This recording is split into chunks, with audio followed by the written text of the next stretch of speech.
All right, I have both of my phones out here, two different accounts, two different pictures, settings, everything.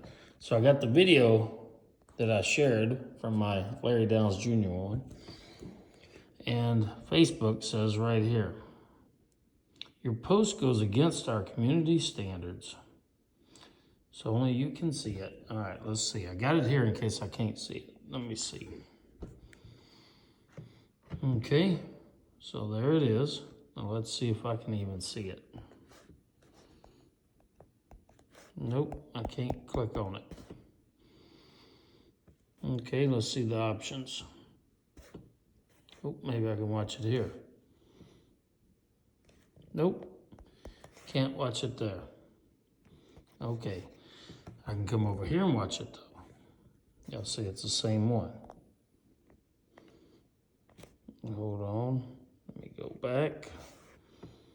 Okay, there it is. All right, that's the same doctor. Okay, here we go. My colleague, Dr. Tadaro, in to explain it.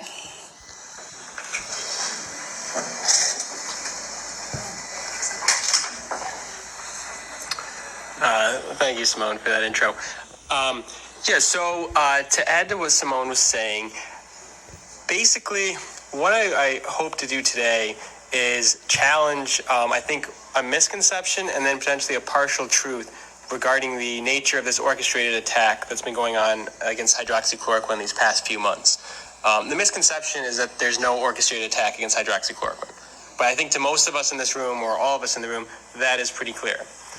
The one that I would say perhaps is a partial truth is that the reaction to hydroxychloroquine is simply reactionary stance from the mainstream media against hydroxychloroquine. Okay, hold on just a second. Let's go through this process first. What I'm going to do, see options.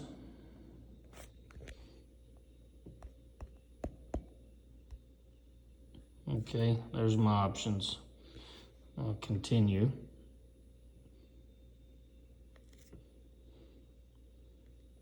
Now it's telling me what I can do. Yeah, they use the same community standards around the world. My ass. What about Remdesivir? How come Remdesivir gets a pass and hydroxychloroquine doesn't, or chloroquine? All right, let's continue on here. Okay, I'm disagreeing. You think they'll ever put it back up? Hell no, but I got it on record here that I'm disagreeing. All right, here we go. Because of anti-Trump sentiment. There may be a partial truth to that. But what I'm going to do today is present a thesis of an alternative narrative. One whereby a large pharmaceutical corporation, in this instance Gilead, has a tremendous financial incentive for hydroxychloroquine to fail and has a network that really infiltrates just about every aspect of our domestic healthcare system and even abroad to potentially inactuate this. Let's go ahead and dive in when the president first mentioned hydroxychloroquine. So this was on March 19th. And when he first mentioned hydroxychloroquine, he actually called two different drugs a game changer at the time. He actually called both hydroxychloroquine and remdesivir a game changer for this pandemic. Now, at that time, there was really only in vitro evidence that remdesivir was effective. Okay, this came from a study that was published in Cell Research, which is part of Nature journal. They showed that remdesivir was effective in vitro and primate cells against the SARS coronavirus type 2. That same article also said that chloroquine was effective in those primate cells as well. If you recall from when the president gave that press conference, there wasn't just in vitro evidence, though, of hydroxychloroquine's efficacy. There was also clinical evidence. There was a study that was just published in the south of France. It was a small study, but it was a case-control study comparing patients who received hydroxychloroquine plus or minus azithromycin with patients who did not. And it showed a significant clinical benefit where the viral load was reduced in the patients who received hydroxychloroquine. Yet, despite there being more evidence in favor of hydroxychloroquine than there was for remdesivir at the time, the mainstream media decided to attack hydroxychloroquine, and as we've been saying all day, a 65-year-old medication on the WHO's list as a safe, essential. Okay, look at this. See here. Look at this. Remdesivir. The page is intended for U.S. health. Just look at this, would you? Just look at it. Granted emergency use authorization. Now they're using this at the university, at West Florida Hospital. I know somebody who just got treated with Remdesivir during a 5-day stay at West Florida Hospital. Now, this doctor is just bringing up some points. Now, why would that be removed, hidden? I mean, isn't sharing of information good? Now, look who made this. Look at there. See who made that? Gilead is working closely with global health authorities and is focused on contributing our antiviral expertise and resources. Now, see, they can make a lot of money from this. Look at that. Would you just look at it? Amazing that Remdesivir gets a pass because they have the patent on it. So let's go back to the video. Meanwhile, giving a failed hepatitis C drug with a fairly toxic profile and with side effects that we don't even fully understand or know yet, almost a complete pass. So why is that? What I believe is I think that the media has really amplified a message. The message that hydroxychloroquine is harmful or dangerous. But I think the actual content that the media is amplifying is coming from various organizations within our healthcare system. And this includes the World Health Organization, as Dr. Barber talked about earlier, even medical journals, as well as government officials. Now, for this kind of argument to make sense that the Gilead is really behind this attempt or effort to undermine hydroxychloroquine, there has to be some evidence that hydroxychloroquine is actually a threat to Gilead's success. Let's see what investors think of this, okay? So minutes before the president gave his press conference on March 19th, where he first mentioned hydroxychloroquine, this is at 11:31 in the morning, Gilead's stock was trading $85 per share. So this was higher than it had been in the previous 2 years. This is a local high. When the president mentioned hydroxychloroquine, Gilead's stock fell 8.7% within hours and continued to fall into the following week, erasing $21 billion from Gilead's market cap because this was a competitor to Remdesivir, okay? Gilead stock didn't recover back to $85 a share until about a month and a half later when Dr. Fauci gave his press conference showing that the NIH trial showed that Remdesivir was reduced clinical hospital time in COVID-19 patients. So there's a direct correlation between Gilead's success, at least now and in the immediate future, depending on Remdesivir's success and also hydroxychloroquine not being a competitor. Now, the effort to undermine hydroxychloroquine may have even begun before the president gave that press conference. So as we've heard from a number of physicians up here today, hydroxychloroquine is available over the counter in many countries, okay? Now, it was actually pretty widely available in France for decades until, coincidentally, January 13th of this year, it was all of a sudden reclassified by the French Ministry of Health as a List 2 poisonous substance. Okay, this is a medication that had been used safely for decades. So it was essentially pulled off the shelves and restricted from distribution to patients at that time. Now, you might sit there and say, well, this was very early in the pandemic. We didn't really know that chloroquine or hydroxychloroquine was a potential therapeutic candidate for this virus. But as we heard from Dr. Simone Gold and other physicians, that's not true. There was a 2005 study, so it was on SARS coronavirus type 1, but any pharmaceutical company is going to, and at that time they're already investing tens of millions of dollars into COVID-19 therapeutics, well, they would be well aware that chloroquine or hydroxychloroquine was going to be a potential candidate for SARS coronavirus type 2, this pandemic. Now, if this sounds a little bit far-fetched, that the pharmaceutical industry is going through all this effort to undermine this off-patent medication, hydroxychloroquine, which really is almost impossible to make any money off with 12 manufacturers in the U.S., I want to point to you to a quote by Dr. Marcia Angel. She's the former editor-in-chief of the New England Journal of Medicine. And this was in her 2004 book called The Truth About the Drug Companies. And I quote, "Now primarily a marketing machine to sell drugs of dubious benefit, this industry uses its wealth and power to co-opt every institution that might stand in its way, including the U.S. Congress, the Food and Drug Administration, academic medical centers, and the medical profession itself. Most of its marketing efforts are focused on influencing doctors since they must write the prescriptions." Let's take a look at each of these organizations and what Gilead's influence or conflict of interest with them may be. We'll go ahead and actually just start with medical journals because they're talking about the editor-in-chief of a large journal. It's not unknown that the medical journals receive a lot of their publishing revenue from pharmaceutical companies. Okay, in some cases, 80% of their publishing revenue comes from big pharma advertising and sponsorships. Now, this is obviously a conflict of interest with those medical journals. So they are supposed to be the kind of gatekeepers to scientific truth, to medical truth that doctors rely on. Now, this has been bemoaned by editors-in-chief before, this potential conflict of interest. And Richard Horton, the editor-in-chief of The Lancet, he said this back in 2003, he's still the editor-in-chief of The Lancet. He said, and I quote, "The business climate for most modern medical journals within the for-profit or non-profit sector is strongly pro-pharmaceutical industry. In this environment, I know that it can be difficult for editors to raise questions about the ethics and marketing tactics of pharmaceutical companies."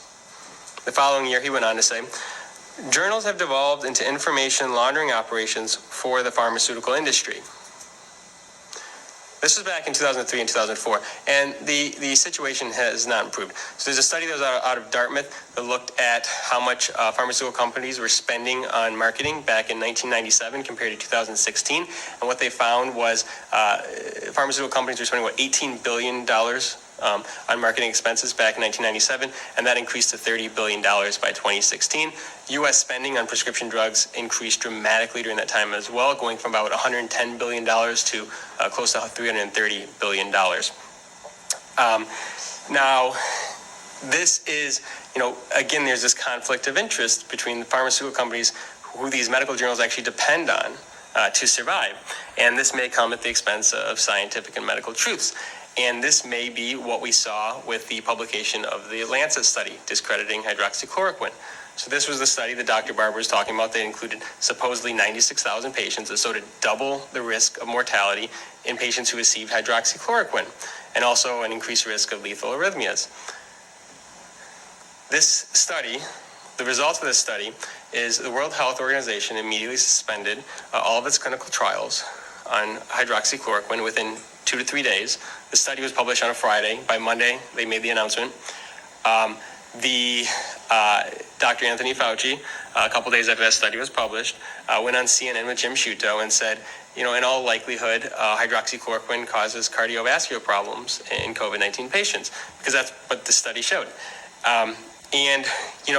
It was really a collaborative effort from independent researchers all around the world that actually discovered and discredited the study. I wrote an expose on it on May 29th. It was called "A Study Out of Thin Air," where I looked at the data inconsistencies that I was seeing, as well as it was kind of one of the first deep dives written, at least, into Remdesivir. The more I dug into it, it was clearly a shell corporation, and it wasn't actually all that difficult to tell that. But this wasn't detected by the World Health Organization. Over $2 billion a year in funding. 7,000 employees was not detected by them. It wasn't detected by the NIH. It wasn't detected by the Lancet's peer review process, which incidentally, this is funny, but just 3 days before that study was published, Dr. Richard Horton, the editor-in-chief of The Lancet, responded to someone criticizing the peer review process at The Lancet, and he responded saying that the peer review process is very rigorous and still very much intact. It was about 3 to 4 days before the study was published. He tweeted that out.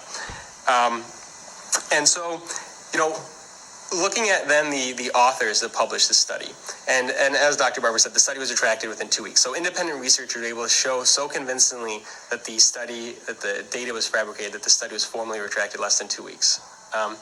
Now, the motivation for doing this for the authors is is still unknown, and the ties to Gilead are a bit tenuous. What we do know is that both Dr. Mehra, the lead author on the study, as well as Dr. Desai, who was the founder of Remdesivir, had spoken very highly of Remdesivir, particularly in interviews after their study came out, as essentially, well, hydroxychloroquine is probably harmful, but Remdesivir looks like a very, a good candidate. Dr. Mehra was also one of the lead speakers in a very select list of speakers for a conference in April on COVID-19 that was sponsored by Gilead. We may never know the kind of real motivation for why these authors did this without a formal investigation, which to my knowledge, there's not a formal investigation going on into this medical malfeasance. But again, it wasn't just the authors. Let's take a look at the World Health Organization, because they probably had the largest impact on this study, because they're the ones that then stopped all the clinical trials. And that was huge. That was what was splashed across the headlines of all the mainstream media outlets. And so that message to doctors as well as the public was, this medication is so dangerous that it's not even suitable for clinical trials. That was the message of the spread. Well, the World Health Organization does receive financial support from Gilead. It's about 0.12% of their total funding, which seems like a small amount, but remember, it's actually a lot more than many countries contribute to the World Health Organization. I believe it's more than Spain, and it's actually not terribly less than what China contributes to the World Health Organization, which may seem philanthropic, which maybe it is, but is it a conflict of interest as well if the organizations that kind of make the guidelines and decisions on what therapeutics are investigated or recommended is receiving funding from those companies? Could be a conflict of interest, and it seems like perhaps the WHO would be then more partial to pharmaceuticals that are on patent and from Big Pharma, as opposed to something like hydroxychloroquine, which it's interesting because Dr. Bruce Aylward, the Assistant Director General of the WHO, said in late February, when he was talking about therapeutics for COVID-19, he said, and I quote, "There's only one drug right now that we think may have real efficacy, and that's Remdesivir." So this is late February, which, again, this is interesting because that Cell Research article that I talked about said both chloroquine and Remdesivir were effective in vitro in primate cells for SARS coronavirus type 2. Yet, hydroxychloroquine wasn't even considered a candidate. Okay? That's what, so for those who are new to the room, I co-authored really the first widely disseminated paper on chloroquine, hydroxychloroquine as a treatment for coronavirus. And that was just investigative research. That was just seeing what was being done around the world, what in vitro evidence and clinical evidence there was for that. But what was shocking to me before I put that article out there was that it wasn't really being looked at. It wasn't being looked at by the World Health Organization. It wasn't really being investigated by the NIH. It was really, there were some rumors of kind of murmurs around doctors that were considering it or seeing stuff that was being used in Asia and stuff, but it wasn't really being clinically investigated. And that's incredible to me that all these organizations, which are supposed to, that's one of their primary roles and jobs is to explore these type of therapeutics, they weren't looking at it. The next thing we talk about is briefly U.S. government. It's well known that the pharmaceutical industry is one of the most powerful lobbyist groups in the U.S. They spend hundreds of millions of dollars a year lobbying. And I guess the one thing I want to say about that is it's interesting because the NIH COVID-19 treatment panel, it's made up of about 50 experts that are the ones that make the decisions on what's a recommended therapeutic, what doctors should and should not use for COVID-19. And about 8 to 9 of the experts sitting on that panel are either employees of Gilead or has received financial support from Gilead. So it's about almost 20% of that panel has a conflict of interest with Gilead, which is interesting. And again, may not be the right way to go. The last thing I want to talk about is academic medical centers and even some scientists themselves. A lot of academic medical centers receive large grants from these pharmaceutical companies, and then they receive grants from the NIH and other branches of government to conduct studies on these pharmaceuticals. And so they may be inclined to not want to harm those relationships so that they don't receive those grants in the future. And this, unfortunately, gets passed down to scientists as well. It's just kind of the nature of the situation. And so it's interesting because if you look at some of the harshest critics of hydroxychloroquine out there, there's often ties to Gilead. One that I found interesting was the New York Times did a feature piece on Dr. Didier Raoult. He's a French researcher that was doing a lot of research on COVID-19 with the treatment of hydroxychloroquine.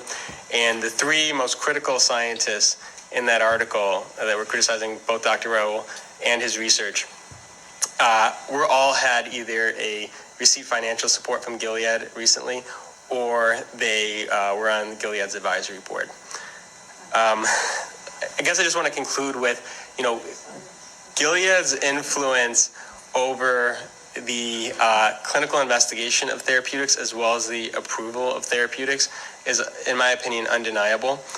And, as a direct threat, I would say, to Gilead's success, to the amount of tens of billions of dollars, I think hydroxychloroquine has been in their crosshairs for many months, and maybe one of the primary behind-the-scenes drivers of the effort to discredit hydroxychloroquine.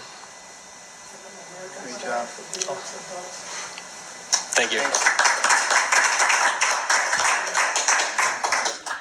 Well, what about that? Now look at here. This is where I posted that video, right there. I mean, there was no crazy nonsense in there.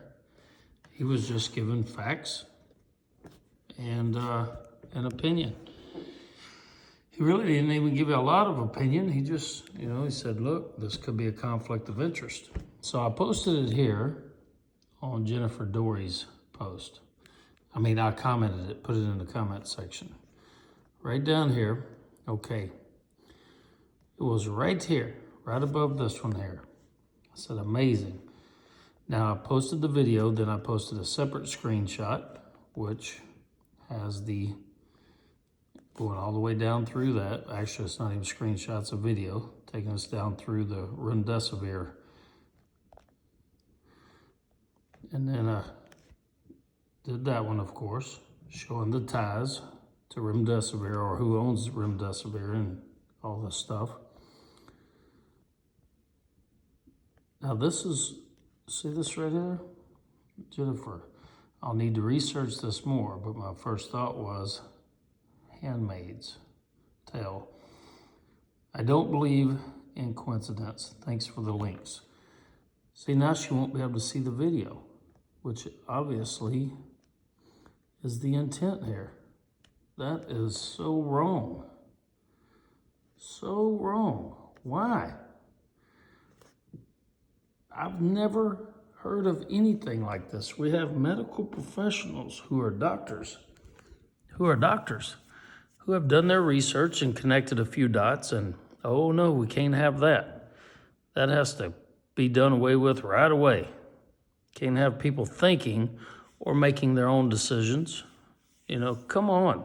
How much money does it cost for, like here in our town, Escambia, Florida, Pensacola, how much money they're actually prescribing and treating COVID patients at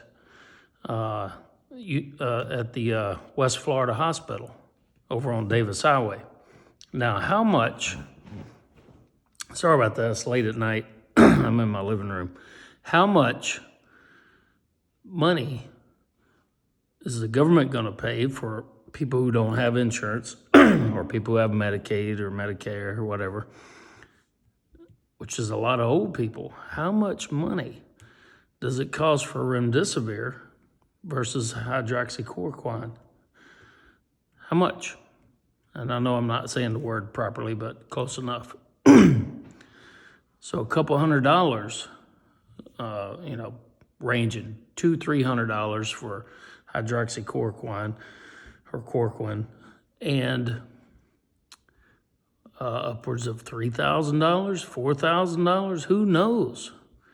I've heard $3,000, but who knows? Is that per treatment? We're talking about billions and billions of dollars, if not trillions. Who knows? It's just something to look at, something to think about. I'm going to put it on my YouTube channel. I wished I would have been able to do this from my computer, but all I got is my 3 phones here and doing what I can with them. Anyways, let's see if YouTube takes it down too. Adios.